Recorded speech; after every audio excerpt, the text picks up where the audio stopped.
Chapter 16 of Anna Karenina, Book 4, by Leo Tolstoy, translated by Constance Garnett.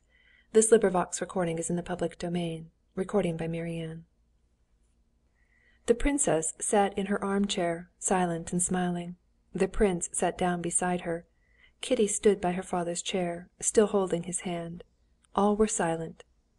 The princess was the first to put everything into words, and to translate all the thoughts and feelings into practical questions, and all equally felt this strange and painful for the first minute.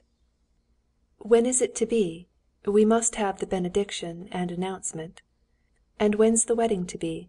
What do you think, Alexander?" "Here he is," said the old prince, pointing to Levin. "He's the principal person in the matter." "When?" said Levin, blushing. "Tomorrow. If you ask me, I should say, the benediction today and the wedding tomorrow." "Come, mon cher, that's nonsense." "Well, in a week." "He's quite mad." "No? Why so?" "Well, upon my word," said the mother, smiling, delighted at this haste. "How about the trousseau?" "Will there really be a trousseau and all that?" Levin thought with horror. "But can the trousseau and the benediction and all that, can it spoil my happiness? Nothing can spoil it." He glanced at Kitty, and noticed that she was not in the least, not the very least, disturbed by the idea of the trousseau. "Then it must be all right," he thought. "Oh, I know nothing about it. I only said what I should like," he said apologetically. "We'll talk it over then. The benediction and the announcement can take place now. That's very well."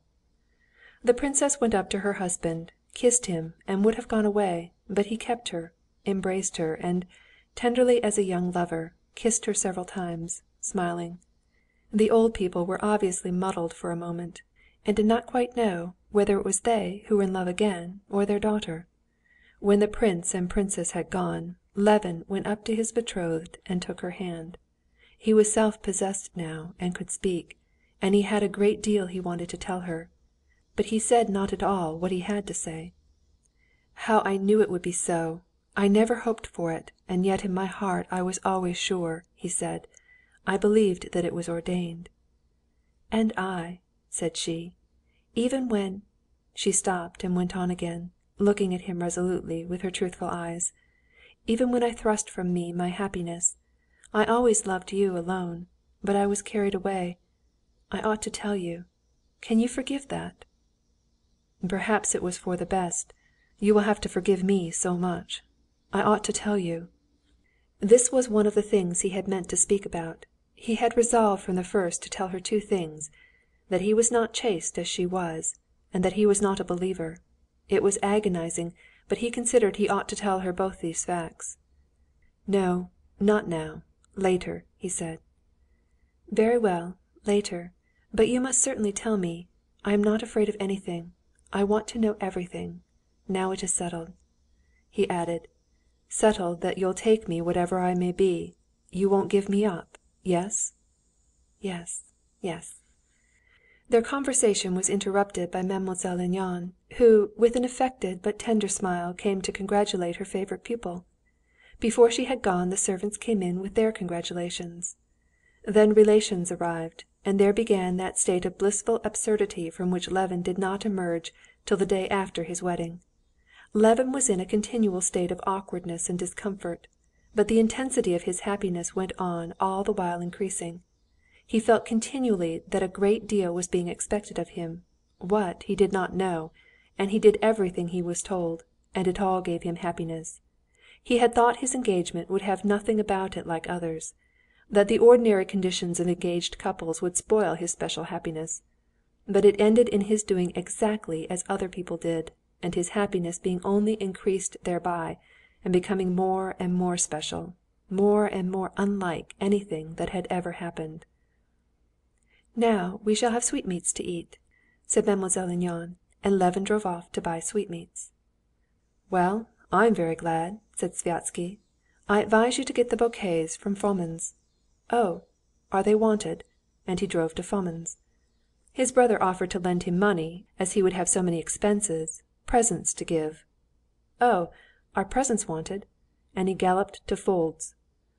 And at the confectioner's, and at Fomin's, and at Fold's, he saw that he was expected, that they were pleased to see him, and prided themselves on his happiness, just as everyone whom he had to do with during those days. What was extraordinary was that everyone not only liked him, but even people previously unsympathetic, cold and callous, were enthusiastic over him, gave way to him in everything, treated his feeling with tenderness and delicacy, and shared his conviction that he was the happiest man in the world because his betrothed was beyond perfection. Kitty too felt the same thing. When Countess Nordston ventured to hint that she had hoped for something better, Kitty was so angry and proved so conclusively that nothing in the world could be better than Levin, that Countess Nordston had to admit it, and in Kitty's presence never met Levin without a smile of ecstatic admiration. The confession he had promised was the one painful incident of this time. He consulted the old prince, and with his sanction gave Kitty his diary, in which there was written the confession that tortured him. He had written this diary at the time with a view to his future wife. Two things caused him anguish: his lack of purity and his lack of faith. His confession of unbelief passed unnoticed. She was religious, had never doubted the truths of religion, but his external unbelief did not affect her in the least. Through love she knew all his soul, and in his soul she saw what she wanted, and that such a state of soul should be called unbelieving was to her a matter of no account. The other confession set her weeping bitterly.